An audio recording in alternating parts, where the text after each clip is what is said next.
कहां ये मुनाफा है, कहां 350 और कहां 4,500, यानी कि सीधे सीधे 4100 रुपए कमाए जा रहे हैं एक किट पर।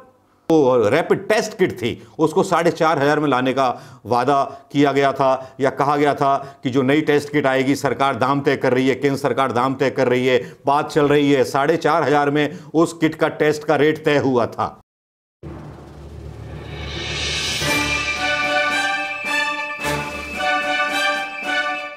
दोस्तों नमस्कार। अभी तक कोरोना से संक्रमित मरीजों की संख्या जो है वो 14,000 के पार पहुंच चुकी है पूरे देश में। हालांकि बहुत प्रयास किए जा रहे हैं लॉकडाउन के द्वारा। कुछ जगह से अच्छी खबरें भी आ रही हैं।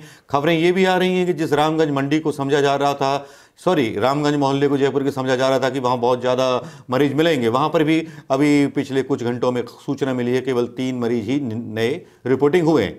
कहा जाता है कि 40% मरीजों की रिपोर्टिंग कम हुई है। चलिए ये बहुत अच्छी बात है देश के लिए, देश के लोगों के लिए। लेकिन इस बीच एक गड़बड़ झाला हो जाता है, और वो गड़बड़ झाला जब सामने आता है तो शायद देश की आत्मा चीख उठती है ये सोच करके कि शायद उन घोटालों की पुनरावृत्ति तो नहीं होने जा रही, कोरोना के नाम पर कोई मजाक देश की जनता के साथ तो नहीं होने जा रहा, जिसके बारे में सरकार बहुत सी चीजें छुपा रही हो कोरोना पर हिंदू मुस्लिम फैला करके।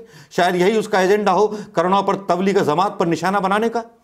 क्योंकि दोस्तों जब बात आती है तब थोड़ा सा दुख होता है, क्योंकि जब बातें होती हैं, जो गलत बातें होती हैं, वो पर्दे के पीछे कभी छुप नहीं सकती, एक ना एक दिन तो सामने आनी ही है।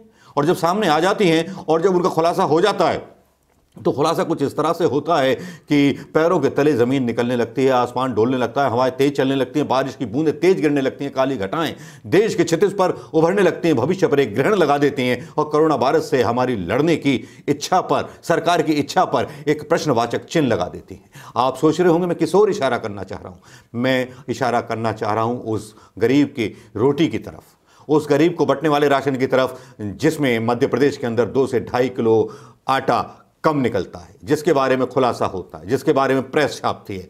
इसके अलग एक चीज और होती है, वो चीज होती है कोरोना से जुड़ी हुई उन लोगों के इलाज से जो कोरोना से संक्रमित मरीज के इलाज के लिए इस्तेमाल होते हैं उपकरण। उससे पता चलता है कि सरकार की नीयत क्या है।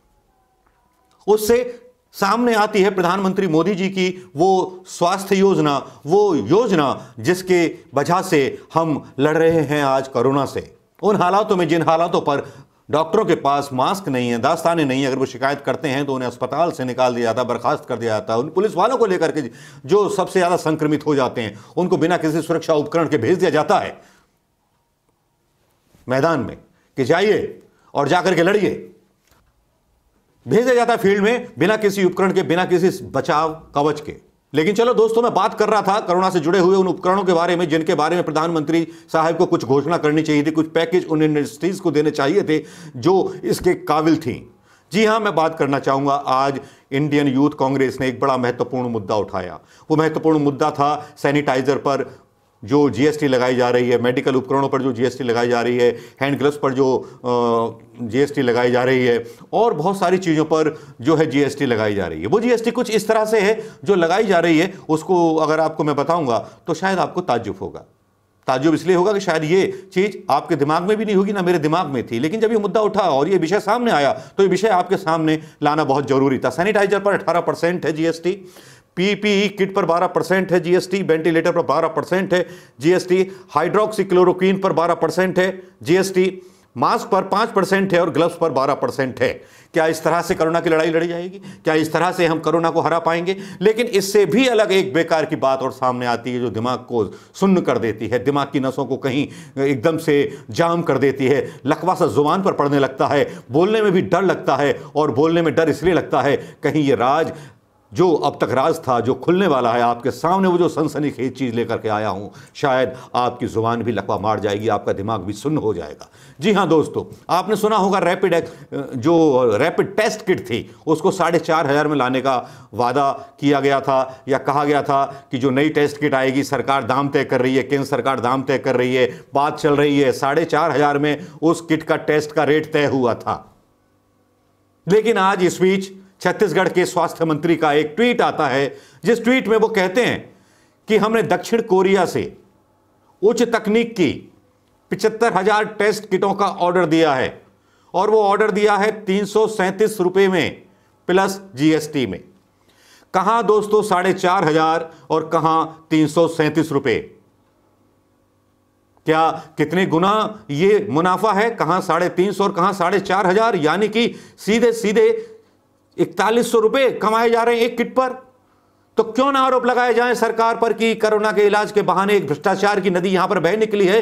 मजदूरों में अगर राशन बंटना हो तो उसमें 2-2 किलो आटा कम करके बेचा जाए, और यदि रैपिड टेस्ट किट मंगानी है तो उसमें सौदेबाजी और कमीशन खोरी की जाए। क्या इस सौदे की जांच नहीं होनी चाहिए? मैं उन पत्रकारों का आह्वान करूंगा जो मूर्धन्य पत्रकार हैं, उनको आज ये वीडियो टैग करना चाहूंगा दोस्तों। कहां 337 रुपए की एक टेस्ट किट और कहां 4,500 रुपए टेस्ट किट, और उसके टेस्ट कराने का वादा सरकार करती है। कितना बड़ा अंतर है। क्या भारतीय जनता के पास इतना पैसा आ रहा है, या भारतीय जनता का जीवन स्तर इतना ऊंचा है? क्या 337 रुपए की टेस्ट किट ला करके, रैपिड टेस्ट किट ला करके, क्या ज्यादा से ज्यादा लोगों के टेस्ट नहीं किए जा सकते? 4,500 का डर दिखा करके, 4,500 की कीमत दिखा करके किसको ठगने की कोशिश कर रही है सरकार? क्या इस पर सवाल नहीं उठाए जाने चाहिए दोस्तों? कहां एक तरफ जीएसटी ली जाती है उपकरणों पर, कहा जाता है कि हम कोरोना से लड़ेंगे, बड़े बड़े वादे, थाली दाली दिवाली और पता नहीं क्या क्या होता है, और उसके बाद ये खोखले दावे निकल जाते हैं जब सामने आता है जीएसटी घोटाला, आटा घोटाला और अब ये रैपिड टेस्ट घोटाला। दोस्तों, आपको लगता है अगर मेरी बात सही है तो इसको शेयर कीजिए, ज्यादा से ज्यादा लोगों तक पहुंचाइए। ये आवाज यहां रुकनी नहीं चाहिए और शेयर का बटन रुकना नहीं चाहिए दोस्तों। जय हिंद, नमस्कार। कोरोना से लड़ना है तो सबको साथ मिलकर लड़ना होगा दोस्तों। जय हिंद।